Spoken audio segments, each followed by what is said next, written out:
Dan satu lagi untuk kita akhiri ialah tentang isteri Nabi Nuh dan Nabi Lut dan juga isteri Fir'aun. Ini disebut dalam surah ini. So di awal surah kita diberitahu tentang kisah rumah tangga Nabi.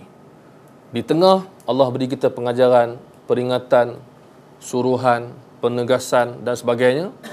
Suruh bertaubat dan sebagainya. Taubat yang disifatkan sebagai taubatan nasuha, taubat yang bersih.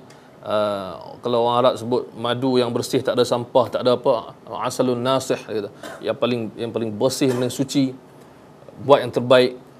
Kemudian Allah akhiri surah ini dengan memberikan contoh lagi. Tadi contoh daripada rumah Nabi diselesaikan dengan baik. Kali ini contoh daripada dua orang isteri kepada dua orang Nabi, yang mana keimanan, ada kehebatan suami mereka tak beri manfaat kepada mereka. So ini apply kepada suami dan isteri lah. Pengajaran yang amat besar, iaitu isteri Nabi Nuh dan Nabi Lut. Kanata tahta abdaini min ibadina fakhanatahuma. Mereka dah Allah bagi nikmat berada di bawah jagaan dua orang Nabi, tapi dia tak ambil faedah, tak ambil peluang, tak ambil kesempatan, tak gunakan peluang dan nikmat yang ada untuk buat benda yang baik. Bahkan dia buat benda yang buruk, dia tidak beriman. Khianat ni maksud tidak beriman, bukan maksud dia buat benda tak betul. Tak. Seluruh ulama tafsir sepakat maksud fakhanatahuma, mereka mengkhianati kedua nabi ni ialah tidak beriman. Apa yang kita boleh kata? Apa yang Allah kata? Falam yughniya anhuma minallahi syai'a. La kali wa qila dukhulan nar ma'a dakhilin. Masuk neraka lah kamu bersama orang lain yang masuk neraka. Tak ada faedah kalau kita tak gunakan peluang berada dengan orang yang baik, berada dengan seorang Nabi Nuh dan Nabi Lut, seorang Nabi, seorang Rasul, tapi tak ambil peluang benda itu dan beramal dengan amal yang tidak baik. Walaupun kita isteri kepada seorang Nabi, keluarga kepada Nabi, orang baik-baik, tapi amalan jahat tak berguna. Ini peringatan, ayat ini di antara dikatakan turunkan kepada orang kafir yang duduk di sekitar Nabi, yang duduk dekat dengan Nabi dan orang Islam, tapi tak berguna sebab mereka tak beriman dengan apa yang Nabi bawa. Itu maksud dia.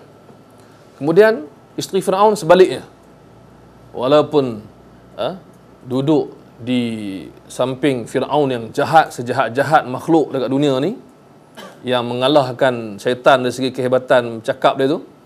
Syaitan tak kata aku Tuhan, dia kata aku Tuhan. Apa Asyah ataupun isteri Firaun ni kata? Dia berdoa, ya Allah, Rabbi bnili 'indaka baitan fil jannah. Ya Allah, aku mohon, aku doa, aku berilah aku rumah di syurga. Maksudnya apa? Kebahagiaan bukan pada istana yang besar, kemewahan yang hebat. Kebahagiaan bukan pada aksesori, bukan pada kekayaan semata-mata. Dia duduk dalam rumah Firaun. Takkan Firaun rumah macam kita? Istana. Bukan setakat tu ada pembantu, ada khadam, ada semua. Tukang masak lagi. Driver kereta kuda lah kot. Kan? Segala kehebatan, tapi dia tetap minta Allah, ya Allah bagi aku rumah di syurga. Rumah kat dunia tak berguna. Rumah kat dunia tak boleh membawa kebahagiaan. Tapi rumah, ya Allah, bagilah aku rumah di syurga. Wa najini min Fir'aun wa amali. Bebaskanlah aku, jauhkan daripada Fir'aun amalan-amalannya, wa najini min qaumil zalimin. Ya Allah, jauhkanlah aku daripada orang yang zalim. Apa pengajaran yang kita ambil pada dua kisah ni? Di antaranya ialah kita tidak boleh menjadikan diri kita ni ikut pasangan kita ataupun ikut orang sekeliling kita. Kalau dia baik, kita pun baik. Kalau dia jahat, kita pun jahat. Kita tolong. Tak, kita mesti ada stand. Di sini adalah sesuai dengan ayat Allah yang lain, wala tazru waziratun wizra ukhra. Kita tak dapat tanggung dosa orang lain. Kita adalah kita juga. So dalam rumah tangga, kadang-kadang macam kita sebut tadi, tak semua rumah tangga perfect, happy. Kadang-kadang kita jumpa orang yang mengadu. Contoh kalau kita baca dalam internet ke, kita baca dalam majalah ke, ataupun dalam mana-mana soal jawab ke, dia mengadu suami teruk. Isteri dia mengadu suami dia teruk, tak semayang dari itu dan semuanya. Apa dia nak buat? Pertama, kita kena bagi dia semangat bahawa dia tidak akan dibebankan dengan dosa pasangan dia. Dan yang kedua, dia kena cari penyelesaian. Kalau tak dapat juga, dia kena bersabar dan berdoa. Itu maksud dia. Kita tak boleh bagi penyelesaian yang sama pada semua orang. Macam penyelesaian Nabi Nuh dan Nabi Lut, apa penyelesaian dia? Dia berpisah.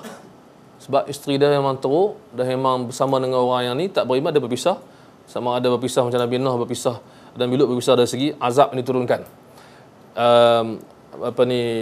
Isteri Firaun, dia hanya berdoa. Dia tak dapat buat apa-apa. Dia berdoa minta dibebaskan. So kita kena faham bahawa dalam situasi menyelesaikan masalah rumah tangga, kita ataupun orang lain, tak akan ada jalan yang sama untuk setiap situasi. Sebab tu ada orang call kepada Dr. Samad Auda, tanya dia, saya macam mana, suami saya pukul saya, suami saya ni semua, tapi saya sebatang kara, tak ada keluarga dan sebagainya. Dia kata apa? Bersabarlah. Sebab kalau dia bercerai pun, dia lebih teruk pada kehidupan dia sekarang. Kadang-kadang ada keadaan kita kena beritahu kat orang tu, sabar. Kan? Macam dia beritahu kepada Sumayyah yang disiksa, sabar, fa inna ma'udakumul jannah. Kamu akan masuk syurga. Kadang-kadang ada ketika kita kena selesai masalah rumah tangga dengan kesabaran. Kadang-kadang dengan berpisah mungkin, kalau dah tak dapat. Kadang-kadang dengan doa. So ini satu benda yang bagi saya kepelbagaian dalam menyelesaikan masalah rumah tangga. Tak boleh kita nampak satu aja. Dan juga pengajaran yang seterusnya ialah tentang bagaimana keimanan kita dan ketakwaan kita akan membantu kita walaupun panjang, walaupun lambat, tapi tetap kita akan berjaya juga.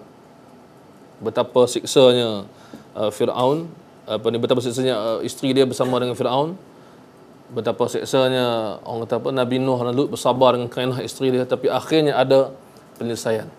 So benar kita kena teguhkan, dan macam orang kata, macam semua pakar-pakar yang cakap pasal kehidupan kata, tak semua benda kita boleh dapat instant.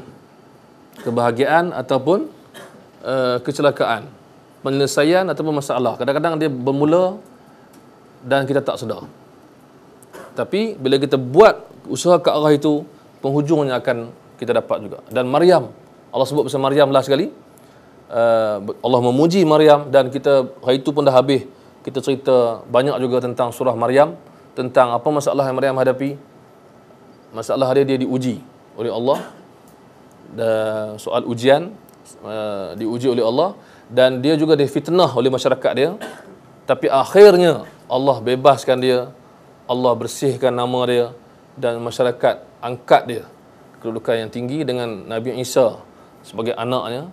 So mengajar kita bahawa dalam rumah tangga ada masalah, ada keadaan, ada situasi yang membebankan kita, tapi kita boleh selesai dengan pelbagai cara.